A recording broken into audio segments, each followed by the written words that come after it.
1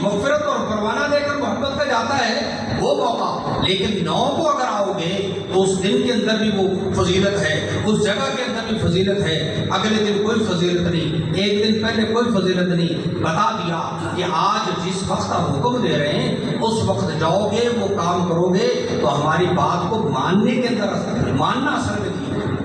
اصل قربانی کا موقع آ گیا، اب عقل چلانے کا وقت نہیں کہ جی اتنے جانور ہم ذبح کریں گے، معیشت کو اتنا نقصان ہوگا،